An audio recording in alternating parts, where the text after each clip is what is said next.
Hello everyone and welcome to the channel of KB Teachers Guild. So students, today in this video we are going to start a new chapter of class 5th English which is around the world. दुनिया के चारों तरफ ये chapter आज हम start करने वाले हैं। तो सबसे पहले तो जैसा कि आप जानते हैं हम लोग रीडिंग और explanation and NCERT question answers एक ही वीडियो में करते हैं, लेकिन ये थोड़ा सा लेंदी लगा मुझे। चैप्टर लेंदी नहीं है लेकिन काफ़ी सारी नई चीज़ें भी है इसमें, तो उसमें शायद थोड़ा सा टाइम लग जाए, इसलिए इस वीडियो में I will explain the chapter two you. पहले हम चैप्टर को समझेंगे बहुत अच्छे से। एनसीईआरटी के क्वेश्चन आंसर्स हम नेक्स्ट वीडियो में करेंगे, उसके बाद वर्कशीट करेंगे एक्स्ट्रा क्वेश्चन आंसर्स की, and then we will do quiz. Okay, तो चलिए स्टार्ट करते हैं। First of all we have to do word meaning. सबसे पहले वर्ड मीनिंग है आपके। The first word is bet. Bet मतलब तो आप सब जानते हैं, बेट लगाना मतलब शर्त लगाना।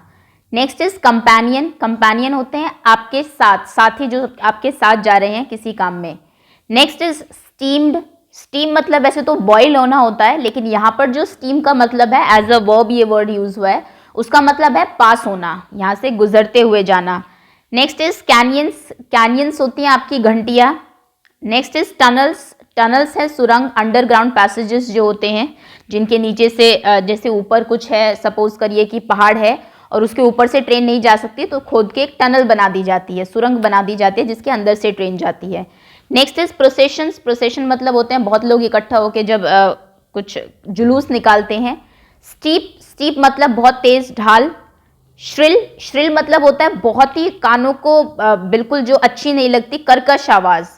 Next is Jacques. जॉक मतलब होता है झटका, जॉक से रुकती है जब ट्रेन एकदम। हॉल्टेड। हॉल्टेड मतलब रुकी हुई, जैसे कहते हैं ये ट्रेन का हॉल्ट है यहाँ पे 5 मिनट्स का, मतलब वहां पर रुकेगी train. Next is suspension bridge. Suspension bridge होता है कि जो कि झूलता हुआ ब्रिज होता है, आपको पिक्चर में दिखा भी दिया जाएगा अभी। Next is perhaps. परहैप्स यानी कि शायद। रिवर्स। रिवर्स जैसे कि गाड़ी का रिवर्स लेते हैं आप, पीछे की तरफ चलना। डिफेंड। डिफेंड करना, अपने आप को बचाना। रेसिंग दौड़ना। हरीड जल्दी में। एंटायरली मतलब पूरी तरीके से, कंप्लीटली। ओके, एक बार पॉज कर लीजिए यहाँ पे क्योंकि काफ़ी सारे नए वर्ड्स हैं इसमें, जैसे कि कंपेनियन शायद हमने पहले पढ़ा हुआ है बट फिर से ये यूज हो गया। कैनियंस घंटियाँ। टनल आप जानते हैं। स्टीप श्रिल, कानों को बिल्कुल अच्छी ना लगने वाली आवाज़, श्रिल आवाज़, श्रिल वॉइस। जॉक झटका, हॉल्ट रुकना। सस्पेंशन ब्रिज झूलता हुआ ब्रिज। परहैप्स शायद, रिवर्स पीछे। डिफेंड अपने आप को बचाना, और हरीड और एंटायरली तो आप सब जानते होंगे। चलिए अब चैप्टर की रीडिंग स्टार्ट करते हैं। Unit 9 chapter 2 around the world. तो स्टार्टिंग में हमें एक ट्रेन दिख रही है और ट्रेन थोड़ी सी सैड दिख रही है। ओके, पहले देख लेते हैं चैप्टर किस बारे में है। Mister Phileas Fogg lays a bet with some of his friends to go around the world in 80 days. Okay, ये मेन कैरेक्टर है फिलियास फॉग, नाम आप याद रखेंगे। इन्होंने ये बेट लगाते हैं, शर्त लगाते हैं अपने कुछ फ्रेंड्स के साथ, with some of his friends, कि मैं दुनिया के चारों तरफ जो है कितने around the world in 80 days, 80 days में मैं पूरी दुनिया घूम लूंगा, दुनिया के चारों तरफ घूम लूंगा। This is the story of how he travelled with his companion. ये कहानी है कि किस तरीके से वो अपने कंपेनियन पैसपर्टू, इसको प्रोनाउंस करेंगे आप पैसपर्टू। कई बार बच्चे देखें पैसपार्ट आउट, पता नहीं क्या क्या इसको बोलते रहते हैं, ऑल्दो ये बना ऐसे ही है पैसपार्ट एंड आउट, बट ये पैसपर्टू प्रोनाउंस होगा। ओके, अपने साथ ही पैसपर्टू के साथ वो कैसे ट्रैवल करते हैं ये उसकी कहानी है। चलिए अब कहानी शुरू करते हैं। That evening they were on the train from San Francisco to New York which was 3786 miles away. उस शाम की बात है जब वे उस ट्रेन पर थे, दे वर ऑन द ट्रेन, जो कि सैन फ्रांसिस्को से न्यूयॉर्क जा रही थी। और सैन फ्रांसिस्को से न्यूयॉर्क की डिस्टेंस भी आपको दी हुई है, विच वॉज, जो कि कितनी दूर था, 3786 माइल्स दूर था वहां से। In 7 days the train would take them from the Pacific to Atlantic ocean. 7 दिन तक, 7 दिन में मतलब कि जो ट्रेन है वो उनको पैसिफिक ओशन से अटलांटिक ओशन ले जाएगी।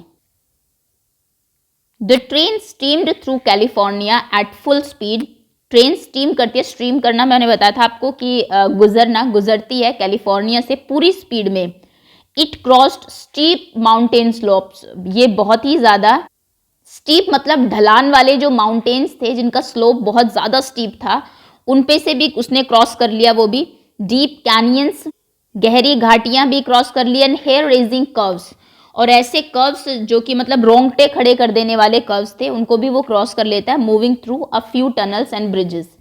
कुछ टनल्स और ब्रिजेस को, ब्रिज होता है जो ऊपर से ट्रेन जाती है, कि सपोज करिए नीचे कोई नदी बह रही है तो उसके ऊपर जाएगी, वो ब्रिज होगा आपका, और अगर माउंटेन के अंदर नीचे से जाएगी तो फिर वो आपकी टनल्स होती है। तो कहने का मतलब है कि इतनी उससे, चाहे कोई बहुत ही ज़्यादा डीप स्लोप है, चाहे कोई गहरी घाटियाँ हैं, चाहे रोंगटे खड़े कर देने वाले जो कर्व्स हैं आपके माउंटेन्स के ऊपर, उनको क्रॉस करती हुई रिवर आगे मतलब बहुत तेज स्पीड से चल रही है।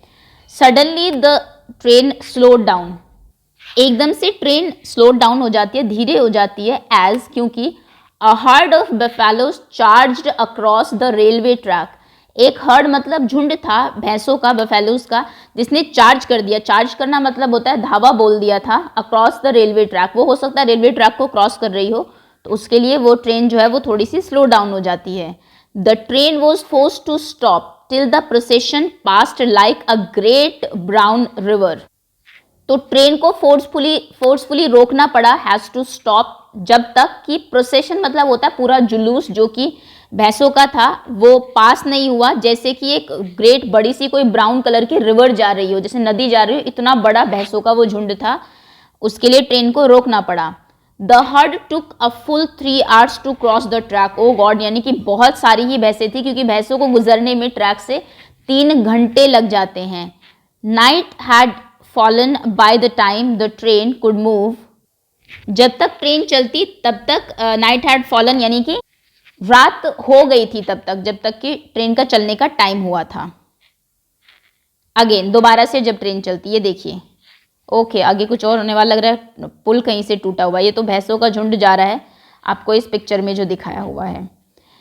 Next is the train headed for steep mountains, फिर से जो ट्रेन है वो किसकी तरफ हेडेड करना है, यानी कि उस किसकी तरफ चलती है, खड़ी चढ़ाई वाले जो स्टीप, यानी कि बिल्कुल ऐसे जो कुछ माउंटेन्स होते हैं थोड़े से ऐसे, कुछ होते हैं बिल्कुल ऐसे, तो जब वो स्टीप माउंटेन यानी कि खड़ी चढ़ाई वाले माउंटेन की तरफ हेड करती है।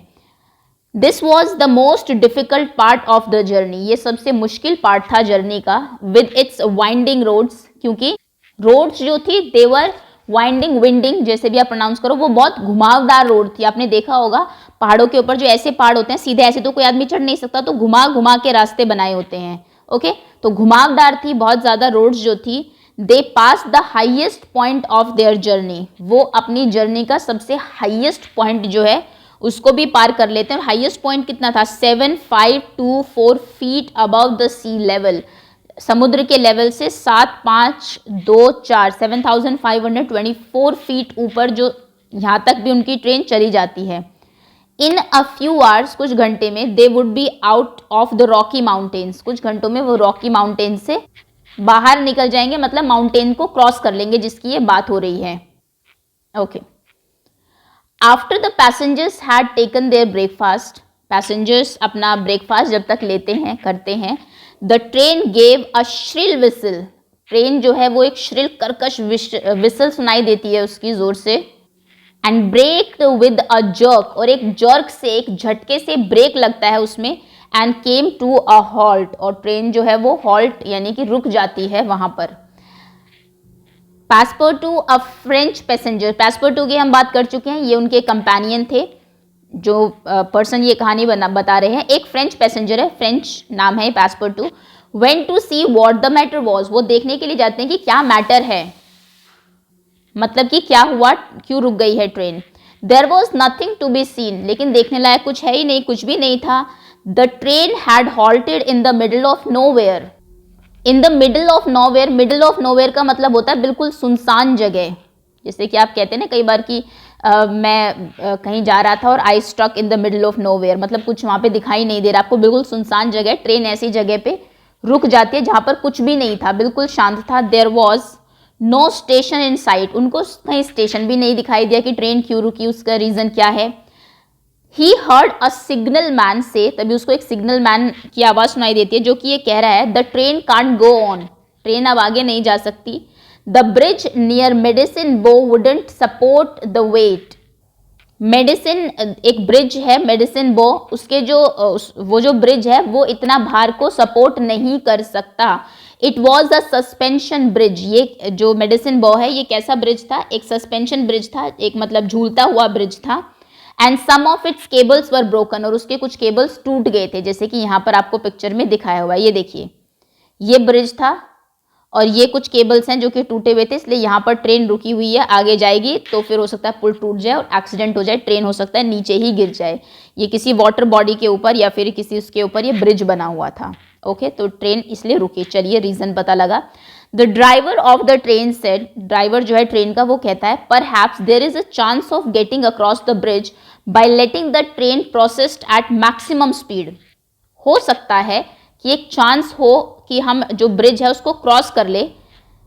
कैसे करेंगे? By letting the train process, train को प्रोसेस कराएंगे एट मैक्सिमम स्पीड, जितनी ज़्यादा तेज स्पीड हो सकती है उतनी तेजी से उसको दौड़ाएंगे, क्योंकि इतना सही ब्रिज था, ये इतना सही टूटा हुआ ब्रिज है। अगर आपको यहाँ पे दिखाई दे रहा है तो फटाफट से जाएंगे तो उसको क्रॉस कर सकते हैं हम। कई बार आपने देखा हो कोई चीज़ टूटने वाली है, मूवीज़ वगैरह में देखो तो लोग बहुत जल्दी जल्दी जाते हैं, वो चलते रहते हैं, पीछे से वो टूट भी गया, then there is no problem. All aboard said the conductor. Aboard का मतलब होता है जगह पे बैठ जाए, सभी ट्रेन को बोर्ड कर ले, चढ़ जाए ट्रेन के ऊपर। तो कंडक्टर कहता है कि ऑल अबॉर्ड, सभी ट्रेन पे चढ़ जाओ जल्दी से। The passengers got on the train, passengers जो है वो ट्रेन पर चढ़ जाते हैं। And the driver reverse the train, और ट्रेन को वो रिवर्स करता है, पीछे लाता है। फॉर नियरली अ माइल, लगभग 1 मील पीछे तक ट्रेन को लेके आता है। होता है ना, अगर आपको तेज दौड़ना है, यहाँ से ब्रिज टूटा हो तो पहले थोड़ा सा पीछे जाएंगे फिर स्पीड से दौड़ेंगे। ओके, तो वो ऐसे ही करता है, पीछे लेके जाता है। Then he gave another whistle, फिर वो दूसरी सीटी बजाता है। The train begin to move forward, train आगे की तरफ चल मूव करने लगती है। So fast that it was frightening, और उसकी स्पीड इतनी तेज होती है, इतनी फास्ट होती है कि वहां पर डर लग रहा था सभी को। इट वॉज फ्राइटनिंग, डर मतलब इतनी स्पीड से कि डर लगने लगे।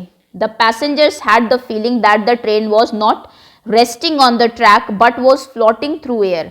पैसेंजर्स को ऐसा फील हो रहा था जैसे कि ट्रेन जो है वो ट्रैक के ऊपर नहीं है बल्कि फ्लोट कर रही है, हवा में उड़ रही है, इतनी तेज स्पीड से वो जा रही थी। एज द इंजन श्रीक्ड, श्रीक जैसे किया इंजन ने, श्रीक मतलब ऐसे चिल्लाना होता है, जोर से चीखना, लेकिन यहाँ पर जैसे कि जब ट्रेन चलती है तो इंजन जैसे आवाज करता है वैसे भी उन्होंने एकदम से बहुत स्पीड करी। तो जैसे इंजन ने श्रीक किया, and the train shuddered, shuddered मतलब वैसे तो कांपना होता है, लेकिन ट्रेन जैसे ही एकदम से उसके एकदम से हाई स्पीड से चली, they were over the bridge in a flash, वो एक फ्लैश में, फ्लैश मतलब एक क्षण में ब्रिज को उन्होंने क्रॉस कर लिया। They were over the bridge, bridge के ऊपर से वो निकल गए। As soon as they passed over the Medicine river, जैसे उन्होंने मेडिसिन रिवर को पास किया, रिवर का नाम है मेडिसिन इसलिए ब्रिज का नाम मेडिसिन बो था शायद से। The bridge crash down into the raising waters below, जो ब्रिज है जैसा मैंने कहा था ये टूटने वाले हैं, तो आप जल्दी से इनके ऊपर दौड़ते हैं, पीछे वो टूटते जाते हैं, आगे पर्सन भागता जाता है। तो जैसे उन्होंने उसको क्रॉस किया, उनके क्रॉस करते पुल जो है वो टूट जाता है जो मेडिसिन रिवर के ऊपर था, और रेजिंग वाटर में, रेजिंग मतलब होता है बहुत तेज बहते हुए पानी में, नीचे गिर जाता है।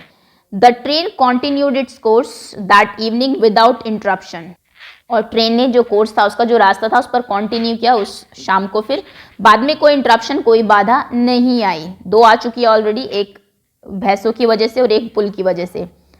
As the train moved forward the next day, जैसे अगले दिन ट्रेन आगे जाती है, it was suddenly attacked by hundreds of Sioux Indians. ये जैसे आगे जाती है तो सडनली इस पर अटैक होता है। इट वॉज अटैक्ड बाई, कौन करता है अटैक? हंड्रेड्स, कई सौ सियोक्स इंडियन। सियोक्स इंडियन क्या है? ट्राइब, एक कबीला है नेटिव रेड इंडियंस का। रेड इंडियंस में बता चुकी हूँ कौन होते हैं। रेड इंडियन ऐसा नहीं है कि इंडियन है, हम लोग अलग है। रेड इंडियन वो लोग हैं जो कि अमेरिका में पहले रहते थे। आप जानते हैं अमेरिका की खोज कैसे हुई थी? कोलंबस जो है वो इंडिया को ढूंढने जा रहे थे, लेकिन वे अमेरिका पहुंच जाते हैं तो उन्हें लगता है कि शायद ये इंडिया ही है, लेकिन वहां के लोगों का कलर क्योंकि डिफरेंट था तो उन्होंने उनको रेड इंडियन कहा था पहले। तो जो लोग पहले से अमेरिका में रहते हैं, बाद में बहुत सारे लोग जाके बस गए वहां पे अलग अलग कंट्रीज से, तो जो पहले के लोग रहते हैं वहां पे, जो ट्राइब्स में रहते हैं, कबीले में रहते हैं अभी भी, उनको रेड इंडियन कहा जाता है। तो उन रेड इंडियंस का एक ग्रुप था, जिस लुटेरों का ग्रुप होगा शायद से, जिसको सियोक्स इंडियंस कहा गया है। उन्होंने उनके ऊपर अटैक कर दिया ट्रेन के ऊपर। Many of them appeared from all sides, हर एक साइड से ट्रेन की वो बहुत सारे आते हैं। Jumped on the moving train, चलती हुई ट्रेन पे कूद जाते हैं। And pulled themselves up the steps, और फिर अपने आप को खींचकर पुल करके स्टेप्स तक, उसकी सीढ़ियों तक लेके आते हैं ट्रेन की, ऊपर कूद जाते हैं फिर नीचे धीरे धीरे आते हैं। दे वर आर्म्ड विद राइफल्स, वो सभी आर्म थे मतलब लैस थे राइफल्स के साथ, सबके पास बंदूकें थी। Some of the travellers had revolvers, और कुछ जो ट्रैवलर्स थे उनके पास भी रिवॉल्वर्स थी, जो पिस्टल होती है छोटी बंदूक। दे डिफेंडेड, उन्होंने अपने आप को डिफेंड किया, बचाना चाहा। ये देखिए यहाँ पर ये पिक्चर दिख रही होगी, पहले ऊपर कूदे ऐसे, फिर धीरे धीरे करते हुए स्टेप्स तक आ गए और फिर अंदर चले गए। ओके। देमसेल्व्स ब्रेवली, उन्होंने अपने आप को डिफेंड किया बहुत bravely. By answering with the pistol shots, उन्होंने पिस्टल से शॉट किए मतलब गोलियां चलाई। The conductor cried out, conductor वहां से चिल्लाता है, the train must be stopped or we lost, train को रोकना पड़ेगा नहीं तो हम लोग हार जाएंगे। आई विल गो, मैं जाऊंगा। सेट पासपोर्ट टू जो है वो कहता है कि मैं जाता हूँ, रुकना पड़ेगा नहीं तो वी आर लॉस्ट, हम सब लोग मारे जाएंगे। लॉस्ट मतलब खो जाएंगे नहीं, यहाँ पर मारा जाना। ही ओपन अ डोर, वो दरवाजा खोलता, ट्रेन को रोके कैसे, वो दरवाजा खोलता है। And unseen by Red Indians, और रेड इंडियंस को बिना दिखे, अगर उन्हें पता लगा कोई जा रहा है ट्रेन को रोकने तो डेफिनेटली वो उसको अटैक करेंगे, तो उनसे अनसीन होता हुआ बिना दिखे ही slipped under the racing train, वो चलती हुई ट्रेन के नीचे चला जाता है। And holding on the chains, और चेन को पकड़ता हुआ ही स्लोली रीच द इंजन, वो इंजन के पास तक चला जाता है। Then he separated the engine from the coaches, उसके बाद वो कोच से, जो ट्रेन के डब्बे हैं उनसे इंजन को अलग कर देता है। They started to slow down, कहने का मतलब है ट्रेन से इंजन अलग हो गया। ये देखिए अगर ये अलग हो जाए मतलब ये तो दौड़ता रहेगा और ट्रेन धीरे धीरे क्या हो जाएगी, रुक जाएगी। Okay, then they started to slow down, वो धीरे धीरे स्लो डाउन होने लगे। They had neared a station where soldiers, वो एक स्टेशन के पास पहुंच जाते हैं जहां पर सोल्जर्स, सिपाही, attracted by the sound of shots, उन्हें गोलियों की आवाज सुनाई देते तो अट्रैक्ट होते हैं मतलब उनकी तरफ आते हैं। हरी टूवर्ड्स द ट्रेन, दौड़ते हुए ट्रेन के पास आते हैं। The red Indians on the board saw them, जो रेड इंडियंस होते हैं उसके ऊपर वो उनको देखते हैं। And quickly jumped of before the train stopped entirely, और जल्दी से कूद जाते हैं इससे पहले कि ट्रेन पूरे तरीके से रुक जाए। काफी आपकी एक तरीके से एक्शन ड्रामा थ्रिलर है ना, ये स्टोरी थी। चलिए अच्छा लगा पढ़ के, और होपफुली आपको समझ में भी आ गया हो किस तरीके से जर्नी में बीच बीच में डिफरेंट वो आई, प्रॉब्लम्स आई उनको, और किस तरीके से उन्होंने उनको प्रॉब्लम्स को ओवरकम किया। तो ये जो चैप्टर है आपका, ये लिखा है जूल्स वर्ने, इनके राइटर है, नाम आप याद रखेंगे। और अभी होपफुली चैप्टर अब आप सबको समझ में आ गया होगा। वेरी सून हम लोग इसके जो क्वेश्चन आंसर्स हैं वो भी करेंगे नेक्स्ट वीडियो में। So thank you so much for watching and wait for next videos to come.